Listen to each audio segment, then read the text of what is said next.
नमस्कार, राधे राधे।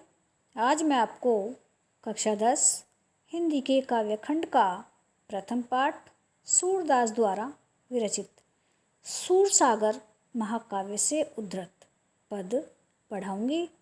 उससे पहले मैं आपको सूरदास जी का सूक्ष्म परिचय से परिचित कराऊंगी। तो आइए देखिए। सूरदास जन्म सन 1478 ईस्वी। जन्म स्थान गांव रुनकता। शिक्षक गुरु वल्लभाचार्य। लेखन विद्या कविता। भाषा शैली ब्रजभाषा शैली पद शैली।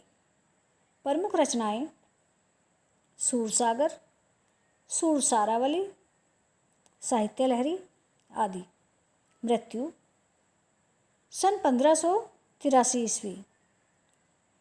साहित्य में स्थान हिंदी साहित्य आकाश के सूर्य माने जाते हैं। तो आइए देखिए सूरदास जी के पद।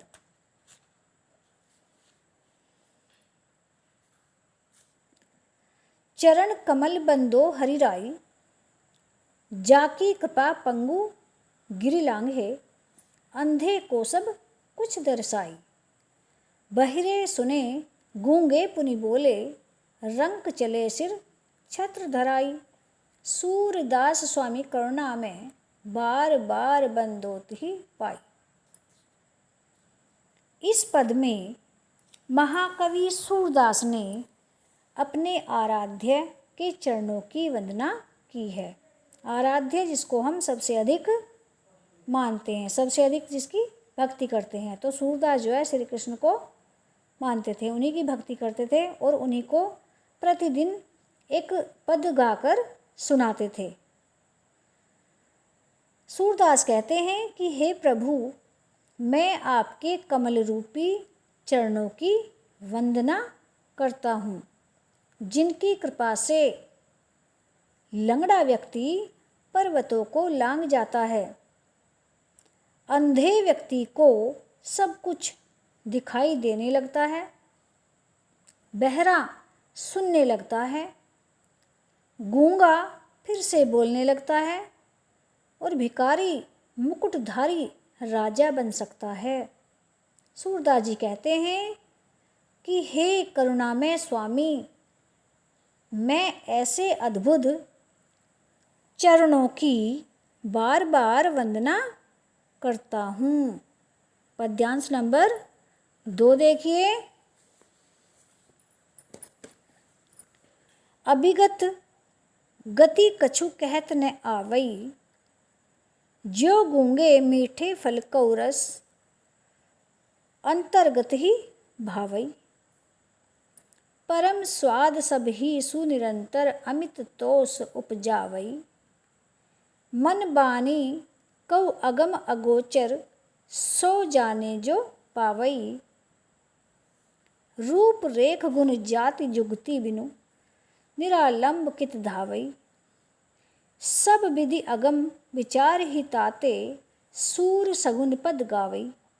इस पद में महाकवि सूरदास ने निराकार ब्रह्म की साधना को अत्यधिक कठिन बताया है।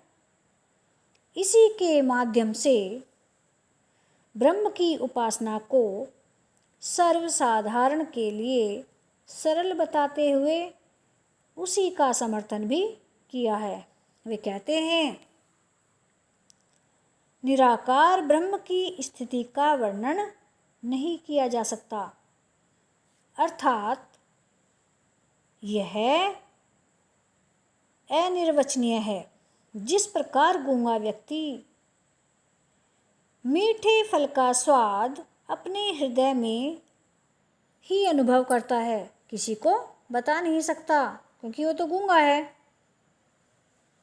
उसका वर्णन नहीं कर सकता। उसी प्रकार आनंद से भरे हुए रस में ईश्वर को प्राप्त करने का अलौकिक आनंद सभी को लगातार अत्यधिक संतोष प्रदान करता है। मन वाणी को अगम अगोचर सो जाने जो पावई। मन और वाणी द्वारा उस परब्रह्म परमात्मा तक नहीं पहुंचा जा सकता। आगे देखिए, इंद्रियों को भी उसको पाने में असमर्थ है। उसे वही जान सकता है जो उसे प्राप्त कर लेता है। रूप रेख गुण जाति जुगति बिनु निरालंब कित धावई। उस निराकार ब्रह्म का न कोई रूप है, न पहचान है और न हमें उसके गुणों का ही ज्ञान है। अतः बिना किसी आधार के कहाँ कहाँ दौड़ते रहे। अंत में सूरदास कहते हैं, सब विधि अगम विचार ही ताते सूर सगुन पद गावे। सूरदास जी कहते हैं कि निर्गुण को सब प्रकार से अगम्य मानकर मैं सगुण ब्रह्म की लीलाओं का वर्णन करता हूँ।